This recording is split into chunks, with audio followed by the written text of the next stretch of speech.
मेरे प्यारे बच्चों नमस्कार। मैं बेटा वर क्लासेज में अरुण कुमार राय आपका स्वागत करता हूं। आज हम लोगों को आपकी पाठ्य पुस्तिका का चैप्टर 14.3.2 एक दिए हुए रेखाखंड के बराबर रेखाखंड की रचना करना के संदर्भ में बात करनी है। मतलब हम लोगों को एक रेखाखंड दिया हुआ होगा और कह रहे हैं कि इसकी उसी के नाप के बराबर आप एक रेखाखंड की रचना कैसे करेंगे। तो कई चीज़ें हैं, जैसे रूलर के द्वारा भी हम लोग कर सकते हैं और अक्स पेपर के माध्यम से भी कर सकते हैं, जैसा कि आपकी किताब में दिया हुआ है। आपकी किताब में दिया हुआ है कि मान लीजिए आप एक ऐसी रेखाखंड की रचना करना चाहते हैं जिसकी लंबाई एक दिए हुए रेखाखंड AB की लंबाई के बराबर है। आप जानते हैं कि रेखाखंड को हम लोग क्या कहते हैं। जैसे मान लीजिए रेखाखंड AB है तो उसके ऊपर ऐसे हम लोग खींच देते हैं रेखा, वह रेखाखंड माना जाता है। एक तुरंत और स्वाभाविक विधि क्या है, यह होगी कि आप रूलर का प्रयोग करें। ठीक है, रूलर का प्रयोग करके उसकी लंबाई नाप करके उतनी लंबाई का हम लोग काट लें, खींच दें, और फिर उसी लंबाई का प्रयोग करके एक रेखाखंड CD खींच लिया जाए। मतलब ये कह रहे हैं कि मान लीजिए यह एक रेखाखंड है AB और इसी की लंबाई के बराबर हम लोगों को एक रेखाखंड खींचनी है। यह मान लीजिए कि लाइन L है, या लाइन L है, इस पर जो है A और B के बराबर रेखाखंड हम लोगों को खींचना है। तो रूलर का प्रयोग करके, रूलर स्केल प्रयोग करके हम लोग इसको पहले नाप लेंगे और फिर नापने के बाद रूलर का प्रयोग करके, जैसे मान लीजिए रूलर से नापा जाए और यह 10 सेंटीमीटर हो तो इस पर कहीं भी यह एक बिंदु अंकित करके इस L लाइन पर 10 सेंटीमीटर रूलर का रख करके, रूलर को रख करके 10 सेंटीमीटर पर निशान लगा करके और इसको हम लोग क्या कर लेंगे, खींच लेंगे। तो यह हम लोगों का रेखाखंड इसके बराबर हो जाएगा। अच्छा ठीक है, दूसरी विधि यह होगी कि एक पारदर्शक कागज का प्रयोग करके AB को कागज के अन्य भाग पर अक्स कर लिया जाएगा।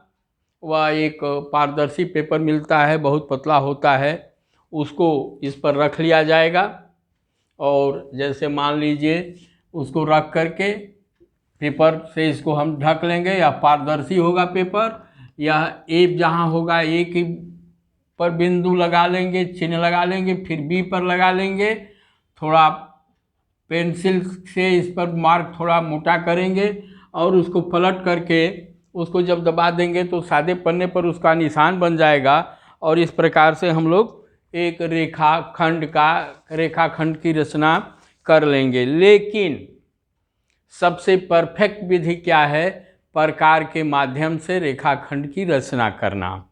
अब प्रकार के माध्यम से रेखाखंड की रचना हम कैसे करते हैं, इसके विषय में अभी हम लोग चर्चा करेंगे। तो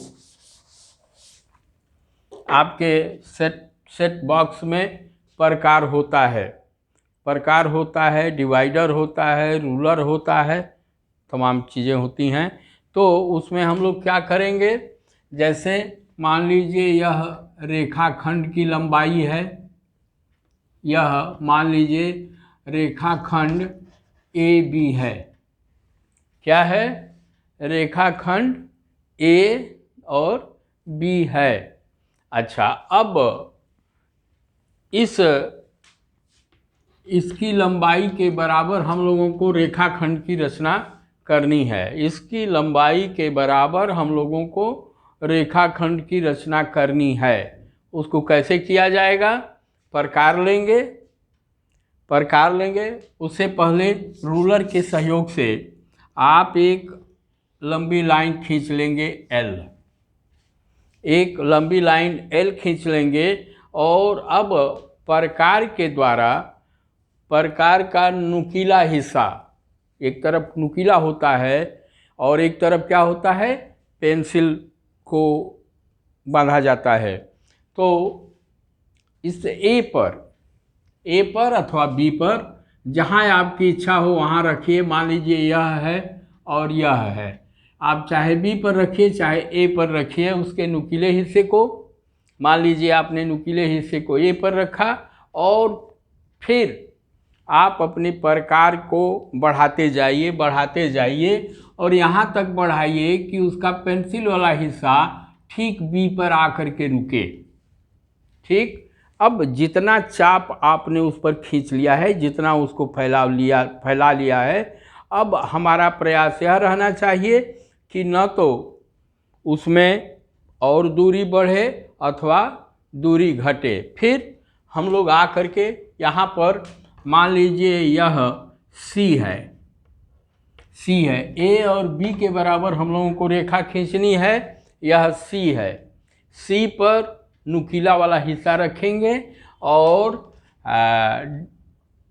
पेंसिल वाला भाग जो है, जैसे आपका मान लीजिए यह क्या कहते हैं, आपने यहाँ नुकीला वाला हिस्सा रखा और ये पेंसिल वाला हिस्सा मान लीजिए यहाँ आकर के काट रहा है, एक चाप बनाएंगे। ठीक, तो इसकी दूरी के बराबर हम यहाँ चाप काट करके ये कर लेंगे और जहाँ इस लाइन को वह काटेगा वह क्या होगा, D होगा। C और D, CD रेखा CD रेखाखंड AB के बराबर होगा। उसी का इन्होंने आपके इस पूरे पर वर्णन किया है, इसको आप लोग अपनी किताब में पढ़ लीजिएगा। फिर आगे ये क्या कह रहे हैं, कोई रेखाखंड PQ खींचिए, बिना मापे हुए PQ के बराबर एक रेखाखंड की रचना कीजिए। ठीक है, बिना नापे हम लोग मतलब ये कह रहे हैं कि रूलर का प्रयोग अब हम लोगों को नहीं करना है। क्या नहीं करना है, रूलर का प्रयोग नहीं करना है। तो किसके माध्यम से हम लोग खींचेंगे, प्रकार के माध्यम से खींचेंगे, प्रकार के माध्यम से खींचेंगे। और जैसे रेखाखंड AB के बराबर हम लोगों ने यह रेखाखंड CB खींचा है, उसी के आधार पर हम लोग रेखाखंड P और Q खींच लेंगे। रेखाखंड PQ की रचना हम लोग कर लेंगे। एक्सरसाइज आपका 14.3 है। एक रेखाखंड दिया हुआ है, ठीक है, एक रेखाखंड हम लोगों का यहाँ पर ये दिया हुआ है। ठीक, ये A और B है, रेखाखंड A और B दिया हुआ है, जिसकी लंबाई ज्ञात नहीं है। ठीक है, ऊपर वाला जैसा ही है, जिसकी लंबाई हमें ज्ञात नहीं है। एक रेखाखंड PQ की रचना कीजिए जिसकी लंबाई AB की लंबाई की दोगुनी हो। बहुत बढ़िया। अब यहाँ पर हम लोगों को यह AB की लंबाई के बराबर नहीं, इसकी लंबाई के दुगनी लंबाई का रेखाखंड खींचना है। तो क्या करेंगे हम लोग ये करेंगे कि पहले जो है एक लंबा L लाइन खींच लेंगे, सीधी सरल रेखा खींचेंगे। फिर A और B रेखाखंड को प्रकार में ले लेंगे, नुकीला हिस्सा यहाँ, पेंसिल वाला यहाँ ले करके, और मान लीजिए ये क्या कर रहे हैं, P और Q, तो ये हमारा P हो जाएगा। फिर इसकी लंबाई के बराबर P को सेंटर मान करके मान लीजिए एक बार चाप ऐसे काटेंगे तो यह A और B के बराबर हो गया। फिर जहाँ ये काट रहा है, मान लीजिए चाप प्रकार यहाँ काटेगा, फिर इसको सेंटर बना करके फिर उसी दूरी से एक यह कर देंगे और इस प्रकार से इसको P कहेंगे, इसको Q कहेंगे, और इस रेखाखंड के दोगुने के बराबर इसकी रचना हम लोग करने में सफल हो जाएंगे। अब लंब रेखाओं को खींचना, मैं सोच रहा हूँ कि इसको हम लोग अगले क्लास में चर्चा करेंगे, या अगली भी अगले मतलब क्लास में इसकी हम लोग चर्चा करेंगे इस पर। तब तक आप लोगों से अनुरोध है कि यदि आप लोगों को अच्छा लगा हो तो इसे लाइक करें, शेयर करें एवं सब्सक्राइब करें। धन्यवाद।